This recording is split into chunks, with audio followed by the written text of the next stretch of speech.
Hello दोस्तों, मैं रंजस कुमार एक बार फिर से उपस्थित हो चुके हैं एक छोटा सा भक्ति सॉन्ग लेकर के। और गाना अच्छा लगे तो लाइक करें, कमेंट करें और शेयर जरूर करें। भोले बाबा पूछस चिड़ैया से कहाँ गइली गौरा मड़ैया से। भोले बाबा पूछस चिड़ैया से कहाँ गइली गौरा मड़ैया से।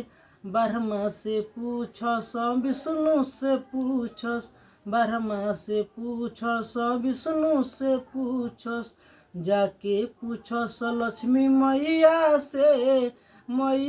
से कहाँ गइली गौरा मड़ैया से। भोले बाबा पूछस चिड़ैया